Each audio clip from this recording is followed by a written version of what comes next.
Hello and welcome to my podcast Up Your Total Glow, your podcast for your body, mind, and soul to support, guide, and empower you to uncover the most glowing, healthiest, and feel good version of you. I am super excited that you are here today because if you ask me, there's nothing that looks and feels better. In today's episode, I'm speaking with the amazing Danielle Bernock. Danielle is a childhood trauma survivor, an international award-winning author, speaker, podcast host, and trauma-informed self-love coach. In this interview, Danielle shares with us first what is trauma. Then we speak about the fact if you can suffer from trauma and maybe not know it. Of course, we speak about what does it take to heal trauma and can you heal trauma? We speak about self-love and so much more. I know that you will absolutely benefit from this podcast. I think anyone would, and that you will love it. Please enjoy. Here we go. Here she is, the amazing Danielle Bernock. Hello, beautiful Danielle. I am super excited to have you here today and can't wait to dive into the interview with you. How are you? I am very excited to be here also. Beautiful. So let's start with the most deep and exciting question straight away. I would love to hear a little bit about your journey and also what are you doing now and how has your journey what impact has your journey made on your entire life? Oh, that is a lot. I know. I'm starting with a bang here. What am I doing now? Oh, anything I can to help people. Anything I can to help people. The more I learn and the more I grow, the more I want to help others. And the more I share my story, the more I learn about myself and learn new ways to help people, and learn new ways to say things. And as technology increases, I find new avenues to share also. As I would have never thought I would have a podcast or be on a podcast if you had asked me many years ago. And now speaking is one of my favorite things to do. I'm a speaker, I'm a coach, I'm an author, I have courses, I do workshops, I have my podcast. I'm like looking for where can I go next and who can I share it with, because of the impact healing has on your life. I suffered for so long, not even being aware of it, because as a child, you're just living your life. You know, you don't think about whether you're suffering or what your parents are doing or not doing. It's more about, did you give me what I want? Did I get what I want? And can my friends go out to play? And whatever the thing is, because you're a child and children they're just living in that. And it's not until you become an adult that you look back and you discover, oh, that's because of that. Oh, maybe it's because of that. Or you go into counseling like I did. And she goes, no, that wasn't normal at all. And you're like, it wasn't? Yeah, And so I it's can like relate to that. a lot of self-discovery. I interviewed someone for my podcast yesterday. It was so eye-opening because she was such a cheerful, bubbly child, yet she had all this dysfunction in her life that she was pretty oblivious to because she was a child. And I started looking at my childhood, because I suffered from childhood emotional neglect, as did she, and as did so many people, especially those who don't even know what that is. What is that? I learned it was something went terribly wrong. That was how I learned it. My counselor didn't know what it was called. She wasn't familiar with the term. But it's not getting the nurture and the emotional support and the emotional tools that you need as a child. Every child needs a different amount. I didn't get what I needed. And people a lot of times won't own that because they feel like they're blaming their parents, especially if they have a decent relationship with their parents. They're like, I'm not messing that up. Like, I have learned, and I'm getting more and more vocal about it, that you don't have to throw your parents under the bus, whether you are friends with them or you are on no contact, because they're people too. And people are people. People make mistakes. Nobody's perfect. And there are parents who do awful jobs, parents who didn't want to be parents. I read an article when I was writing my book that I just could not believe. There was this article, this lady, her greatest regret in life was having children. And it hurt so bad to read that. But it was also eye-opening that there are actually people who feel that way. I wasn't going to have kids. I wasn't going to get married. And that was all because of my trauma. I threw men away because, a whole bunch of expletives that should go in that sentence because of the pain in my life. Then I wasn't going to have children because I'd done so many drugs, and I knew that I had been traumatized in some way, although I didn't know that word. I just knew I was emotionally unstable. I was functional, but I knew I wasn't right, and I didn't trust myself to raise children. I was afraid they would be born with things missing or something, or I would break them emotionally or something myself. But I'm thankful that God had a different plan for my life. God came and rescued me. God put me together with my husband in a very supernatural and fun and hilarious story that's in my book, Emerging with Wings. I love looking back on this story because I still remember sitting on the blanket after he proposed, because he was at a camp for the week, and I went up on the weekend with his mom and sister. He proposed. It was all very mechanical because we were new in following Jesus, and we felt God was leading us to do this, and it was very supernatural because neither one of us would have listened otherwise. Crazy. But when he proposed, and my response was, yes, but he's like, I don't know, you don't have to answer right away, because it was just so mechanical.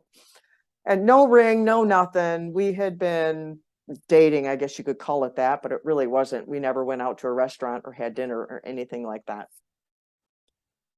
Just sat on this blanket afterwards and just looked at each other and talked about all these new words that were going to be in our life that we didn't know how to deal with, like fiance and bride and groom. And I don't know how to do this.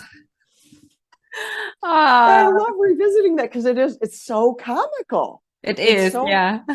So comical. And we have been married for 42 years. Wow. I mean, God knew what he was doing. Wow. And have you got children now? Pardon? Have you got children? Have 2 children, which God intervened there too, because my husband was on the same page. He was told he couldn't have kids. I was told I couldn't have kids. And we didn't want to have kids because we didn't want to break them or bring them in the world broken. But again, God had just put it in my heart, and we ended up sitting down and actually praying for kids. And we got married in February, and my daughter was born on Christmas Day that year. Wow, beautiful. We were just 21 when we got married.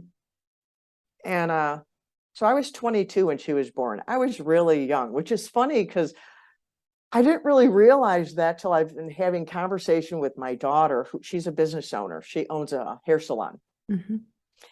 And she has a lot of young employees and dealing with the young mentalities and things like that. And just the challenges of dealing with someone who's young and inexperienced at life. No bashing of anybody, just you're young. You don't, at 18, you know everything. And then you have to learn that you don't. And I was like, I was only 22 when I had my daughter. And I was like, it never entered my mind how young I was. It entered my mind how incapable I was.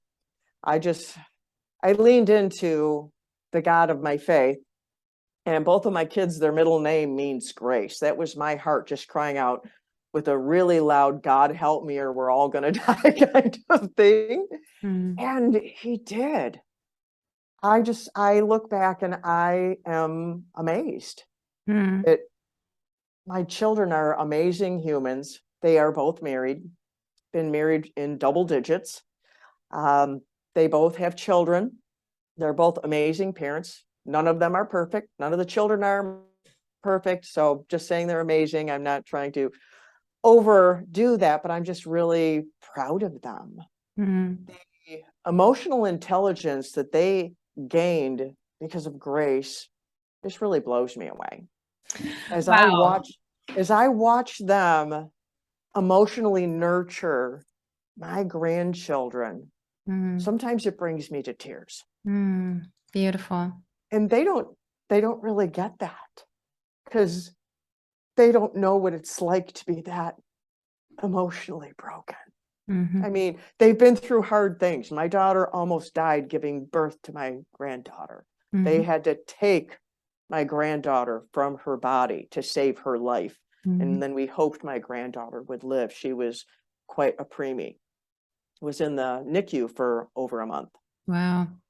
So my kids have had their share of trauma, but in one podcast I was interviewed on, it was enlightening. I love being on these because it opens up a new thing all the time, new questions, new views. I love interviewing people and being interviewed because it takes you to different depths of your own self, more self-discovery.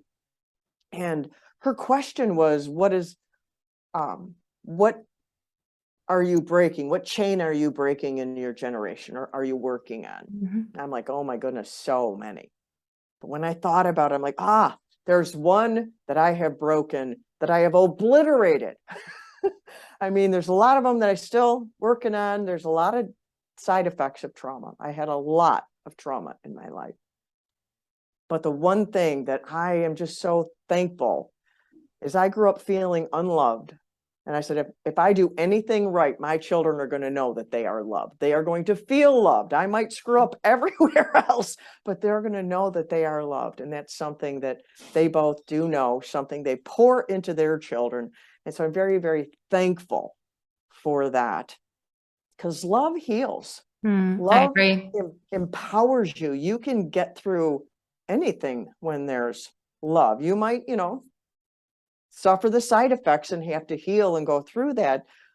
But even studies show that nurture mitigates trauma. I fully agree. And I would even go as far as to say that God is love and love is God. And that because you somehow allowed yourself to be so close with God or fall in love with God, and through that be love yourself, you could experience love and even more heal your trauma or heal some of your trauma. I don't know if we ever can completely heal all of it. I don't know. I'm not an expert. I'm just living my own journey here. I would hope so, but I don't know. And so you are healing some of your trauma or all of it, and in doing so, even empowering others through love. So I think this is absolutely amazing. And this is why I love your story, and why I also absolutely wanted to have you on this podcast, on this interview, because I do feel that unfortunately there's so much trauma in this world, so much childhood trauma in general. And I do feel it's important to more and more become aware of it, because I wasn't aware of it myself either at all. And I think your example, my example, it's probably just, one of millions. So I would love for others to become more aware of it, and then go out there and heal it, and maybe even make it their strength if that's what they want to do. And I feel this is what you've done, and I think this is absolutely amazing. Another thing came to mind when you were talking about, when we are little and we are going through these things, and obviously we can't compare. Our world is just normal. This is just what it is. And also we are wired for survival, which means we are wired to fully love our parents, whatever they do. I think that we don't really have much choice to do anything else. And I just think this is also important to acknowledge, and that has a space, because otherwise we wouldn't survive. But then when we grow up, I think it's okay to have a closer look and think, well, no, this and that wasn't okay. And it's not, pinpointing at the parents because you are so bad, but obviously they had their own traumas, and then this gets put into the next generation. And this is why it's so beautiful that you are able to break through this with love. Okay, so let's maybe talk a little bit more about trauma. So, yeah, why do you think there is so much trauma? And do you feel trauma can be healed? And how do we heal trauma? What's your experience here? I think trauma is in the world because of evil. I think that it's inescapable in some way until God puts everything right at the end. Because I think that our biggest trauma is, I believe we're created by God, and we're created to be like him and to be with him and to be in that love relationship with him. But, there was an enemy who didn't like that, who was jealous of that, said, no, I don't want that. I want them for me. And that resulted in us being torn away from him.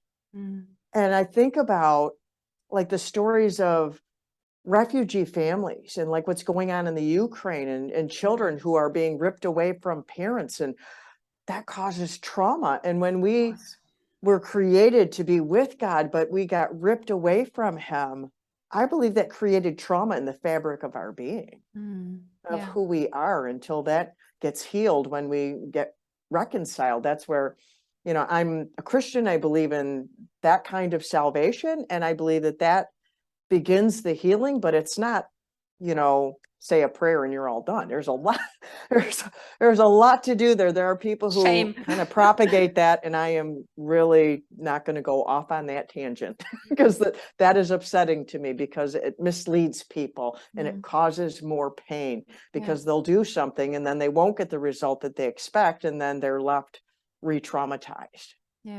And love is, what heals. Like you said, God is love. That's the Bible that I read says that it says two things about God, that he is love and he is light. Well, light is energy, and we're created out of energy. And it's like, that's the fabric of our being. And when there is evil and negative and all that, it affects our energy and all of that. And yes, I believe trauma can be healed, but it's not automatic. It's something that we have to be a willing participant in to heal. If we don't participate, we can't do that. Like my book, Because You Matter, the subtitle is How to Take Ownership of Your Life So You Can Really Live. You have to take ownership of your healing and take ownership of going forward. Because there's this quote, trauma creates change we don't want. Healing creates change we do want. And I don't know if I quoted that exact or not, but that's true, because we can choose from today. We can't go backwards, but we can look back there and we can learn and we can recreate going forward in our life.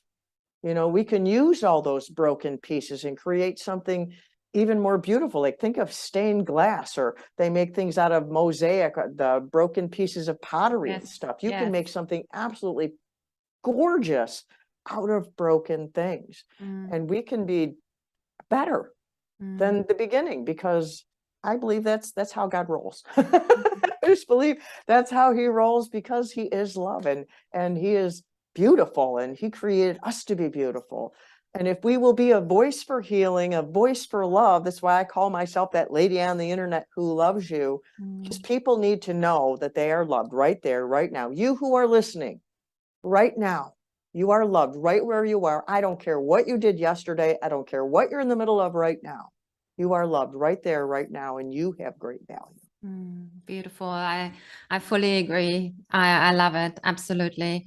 There's another quote that comes to mind, and I might get it wrong as well, but that that's okay. People can Google the quote and get it exact if they want to know, right? But that you know, the wound is where the light enters or something like this, you know, like where it's broken, this is where the light enters. And when you said this about, you know, God being love and light, this totally came to my mind. So what can one do to try and truly take action steps towards healing? And also, I don't know if this is only me, but for a very long time, I was very afraid to look at my past because my brain was very I was very lucky because I had this brain operation anyway, and so there was a lot in my past that was missing, but I also knew that I didn't want to remember these things. And I felt the best way to go about my life is just to be first a perfectionist, so no one can be mean to me anymore at all. Of course, that doesn't work because then you're mean to yourself. And then also, well, yeah. I laugh because I know. I can imagine. And then the other thing, to not remember anything and be super optimistic and, you know, just, yeah. I thought that would be the best way to go about things. Clearly, this doesn't work because there's no healing involved. And if there's no healing involved, somehow, yeah, there are demons in you that will make your life not really easy and light and the way you envisioned it. But I can imagine that, again, I'm not an only case, and that there are others who have trauma and just feel like, I can't go there again, this will kill me. So what's your perspective on this, and what would you suggest? How do we take little gentle action steps towards healing? I like what you said, little action steps. I've talked about that before, little by little. We can do one thing at a time. I'd say do one thing at a time. Trauma is so personal. There is, you know, PTSD, which is a recurrence of a single thing. So it's, even though it's very pervasive and very intense, it's a single thing. So you would be addressing one thing per se. Some people have multiples of those. And then there's complex PTSD, which is something I had, didn't know it was a thing. When I learned about it, I went, oh yeah, that's what I had. Yeah. But that is more challenging because it's like you have a spider web. It's like, where do you start? Well, the importance isn't so much probably on where as much as that you do start. Starting somewhere.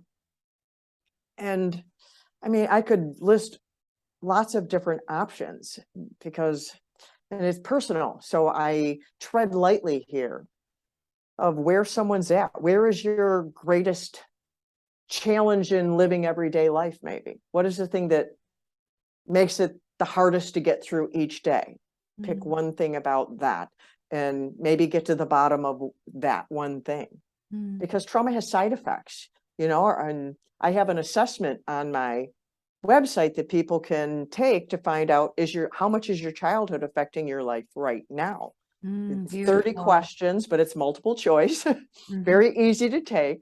Beautiful. For you to identify, where are you at in that? Maybe that would be your one thing. If they could do that, just locate, where are you? Where are you even at to start? You know, like I have a course, and at the beginning of the course, I talk about starting and looking, and I say, I connect it to like when you're going to play a board game and there's the start space. You start here. You don't concern yourself with all the rest of the game. Or if you're at a race, you're at the starting line. You don't concern yourself with the finish line or just the start. Think about just the start and doing something like that. You know, identify, maybe you need counseling. Maybe you need coaching. Maybe you need to read a book, listen to a podcast, find something one thing to do, because if we try and do too much, we'll overwhelm, we'll shut down, and we'll stop, and we won't keep moving forward. So that's why I loved how you said little, doing something little and keeping with that until you get to, that's not a thing anymore. And then you can do one thing, because that other thing isn't a thing anymore. It's just a part of your life. I fully agree with that. Yeah. And that's also my experience as a coach and what I do. Personal training, even, or yoga, it's really important to go little, because otherwise, if we overwhelm the body, the mind, we almost go against it then, like it feels so awful. We don't want to do it again, or we feel we can't do it again. So yeah, I fully agree with you there. So would you say that maybe starting to love yourself more is part of the healing process? Oh yeah, definitely. Because shame is not just emotional, it's neurobiological. And that's a side effect of trauma, and it causes us to attack ourselves. The trauma expert, Dr. Gabor Mate, he talks about why children blame themselves, which we do, even adults blame themselves for their trauma. Yeah. Because they can't bear to make the other person the villain, so they attack themselves. And so starting to love yourself, and you have to, how do you start doing that? Like I said, you could do many of those other things. I have a short little 7-day challenge, which I help people to do that, because you have to get to the bottom of why. Why don't you love yourself? Because there's a reason. Babies are born, they don't hate themselves. They're like, feed me, change me, take care of me, hold me, love me.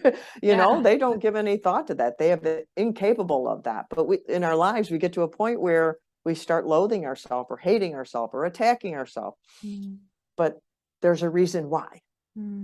There's a reason why. And even I have shared on another podcast about, how do you stop feeling so worthless? And I've shared about, how to go through that. You have to get to the bottom of the who, what, when, where, why. And you have to get to the core of things. It's like when you weed, I don't know if you have dandelions over in London. We have weed called dandelion here in Michigan.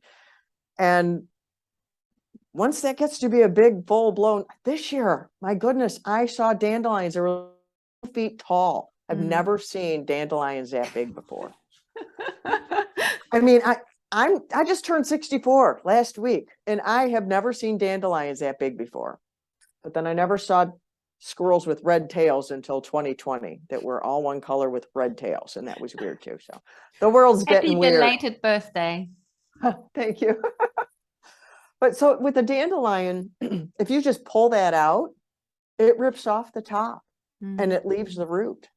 Sometimes someone will, they'll dig around a little bit and they'll get part of the root. But if you don't get the entire root of a dandelion, it will come back. Yeah, and fully agree. Yeah. It is the same with trauma. If you don't get to the root of your trauma, it will present somewhere else. It's like whack-a-mole, that game. You just hit it here and it'll pop up over here. It's like if you shove it down and refuse to deal with it, it's going to crop up over in this part of your life. You can't ignore it. It will present either emotionally, mentally, or physically. I feel this is very true for everything, really, and certainly for trauma, because trauma is huge and has a huge impact on your life. I wanted to quickly go back. I know we have to watch the time a little bit. I appreciate your time, but I quickly wanted to go back to talking about the inner child, if I may call it like this, because I now can see when, my wounded child is talking and when it's me. And this really has changed so much for me in my own relationship to myself, but also to my husband, for example. And I can also now pretty quickly hear when his wounded inner child is talking. So can you relate to that, or can you say something about this, how helpful this is to, notice, this is not really an adult thinking or talking here. This comes out of this wound. I might give an example. For example, for me, I was my whole childhood told and criticized that, I shouldn't be here. I'm not good enough. I really said verbally, not only showed, and if my husband says, anything where I feel criticized, even though if he doesn't think he's criticizing me, you know, straight away I go into, what have I done wrong? Like even my voice, this inner child is coming out, you know, how can I please you? It's like really weird. And he's like, woo, what's happening? But now I can see it. And can you relate to this? And is there anything you can recommend so that people can find this version, or can find the difference between the two versions in yourself? That sounds maybe weird. I don't know. No, it doesn't sound weird. Sometimes terminology, we trip over it. Sometimes it opens the door of light. Yeah. I've healed of things that I didn't know what they were called and later went, oh, wow, you call it that? Yeah. Cool. Yeah. Which is fine. It's the healing is the point, you know, call it whatever we want. I believe that, you know, we have an inner child. I think that that is what is stunted. It's like this child is left there when we have trauma, and we have, like, maybe I'll use the term markers at certain points in your life. Like with me, it's like I have certain times in my life. I can list these different times in my life because there were multiple times when things happened in my life. I wasn't familiar with that term inner child and all that time, and I've become more familiar with it lately. I even finally wrote to my younger self. I did a letter right to my younger self and put it on my website. People have said to do that, and I'm like, I don't know what I do. And I finally sat down and did that. It was very cathartic to do that. But one of the things I was thinking when you were saying that, because I could see it in how I would view that, because I wasn't schooled in that inner child through my healing process, although I'm familiar with it now. I can like look back and see, oh yeah, she was there doing that. Yeah, she was there doing that. I could see that for sure. And but what that is with that inner child is that child is wounded and broken, and that child is stuck back there. And what that inner child really needs to, I believe, and I'm not a psychologist and I'm not a medical doctor, but I really believe that inner child needs us, the adult, to gain whatever through however means we can find, you know, and it's not instantaneous or easy. It's a lot of work, but well worth it. We need to reparent that child. That child wasn't parented through something in a way, you know, they got stuck in a place because something awful happened and they got left there and there was no nurture to carry them out of it. And so what we need to reach back into, and we need to hold, we need to take our inner child, we need to love that inner child at each of those different parts of our lives. You know, at each separate part, we need to look at each one at a time. Not too much, not too fast. You know, and like I said, you start with the one that affects you the most now, and it can be done in layers. A lot of times it needs to be done in layers. Like you were mentioning, people like, I don't want to go back there. I understand that. And there may be times you never need to go back there because they're, like I said, trauma's personal. They have all kinds of modalities to help people with things that you don't have to go back there. But with my core trauma that I'm aware of, God healed it. And I'm so glad, because I couldn't have handled it had he done otherwise. And it was like I dealt with like the side effect. I knew that this thing happened and I knew it affected me. And so I dealt with that real superficial. And I thought I was done. I dealt with it. I'm done. Ta-da. No. And there was more. Then I had to deal with that more. And it went to my identity of who I was, and the core of my identity, that I had no value. That I believed, because of this core trauma that happened in the church, that God himself had thrown me away. And I mean, if God throws you away, who wants you? I mean, that was pretty intense for a child to grow up believing that. And I've learned so many people feel that God loves everyone else and not them. It's like, no, that's a lie. Been there, done that. Know that lie. No, it's not true. Not true. God loves you. But even after that, God took me back to that place and showed me what had happened in my heart, what I believed, how it affected all of my life. And little by little, like you talked about, that light went into the crack. You know, little by little, the light's like, I think about people who have, I don't know what situations, but people who have been through horrible things and they're like in a cave or they're in an underground bunker or something like that. Well, they're in the dark. Okay. They're in the dark. Or even, you wake up in the middle of the night, you put light on and you're like, too much light is too fast is not good. It's blinding. You need like a candlelight. You need something that's a soothing light. And that's what God did for me in healing that little by little. We need that little by little of healing. It's like a nice soul massage. Did you ever have a massage that just feels so good? Don't do the deep tissue. I don't like that. It leaves me sore for days. Don't like it. Just but that's how soul healing is. It's like that massage that we need, and then we come out of it and we get to savor that for a while. And then we have to go back and deal with some other things a little later, but we need to reparent that inner child. And that's a very vast thing to say, because what that inner child needs is very personal. What your inner child needs and my inner child needs is probably completely different. There's even a kind of trauma called parentification, which would complicate that. Which, for those who don't know what parentification, it's hard to say that word, that's when a child is put in the position of being the parent when they're a child, when they're raising their siblings, when they're being the parent to their parents. And they need to learn how to be the child and then parent that. And it can be very complicated, but it's, so I want to encourage you who are listening, reparenting yourself is well worth the effort. It may seem complicated, but you can just boil it down to little by little in one thing, like we have said already. Beautiful. I love that so much. And when you said about the reparenting your inner child, what really came to me is that for me, this is true self-love. So I don't know, I just had this beautiful vision of, when you hug your inner child as your parent that you hold in yourself as well, then this is self-love. So I think that's very, very beautiful.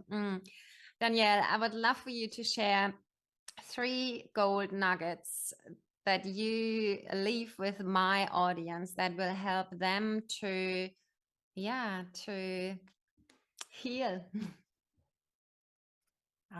3 gold nuggets. One is never forget that you are loved, no matter what it looks like, no matter what it feels like.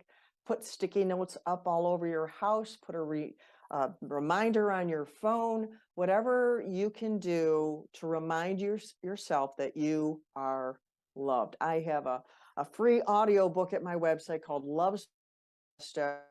It might encourage you, because it took me 34 years to believe that God loved me. How I had said before, I thought God did not love me, but he never gave up on me, convincing me. And I don't want you to ever give up on convincing yourself that you are loved and you deserve to love yourself. You are worthy of love. And that's the one thing. And the other thing is not just that you're loved, but that you matter. You have value in yourself. Value for yourself, value for others. You are here for a reason. You have something to give. You have something to give. And it's probably so obvious to you that you don't even see it. So if you're not sure, like, what am I good at or what? Because not knowing your strengths and your weaknesses is a side effect of childhood emotional neglect. When I discovered that, I was so excited because I got so frustrated. You take all these tests about what is your strengths and what's your weaknesses, and I would just freeze. Because having strengths meant I was prideful, and having weaknesses meant that there was something wrong with me. So I can't have either one of those. I just need to be like perfect on the middle, which is not even a thing. So if you can't see your strengths and weaknesses, ask someone around you, what am I good at? What do I do without even thinking about it? And they'll tell you. Beautiful. And the third thing is never give up on yourself. Never give up on yourself. If you don't have a warrior mindset, listen to podcasts like this one with Ruth, with mine, any of them that feed that warrior mindset to never give up on yourself. As long as we're breathing, it's never too late. Beautiful. I love you. That was so beautiful. Thank you so much. So you already said throughout the interview that you've got a book, you've written a book that one can buy. I don't know, on your website, Oh, or where I can have we 4 books. Yeah, I have 4 4 books books that even. Oh my goodness. And I know what it means to write a book. So amazing. Where can we find your books? Where can we find your resources?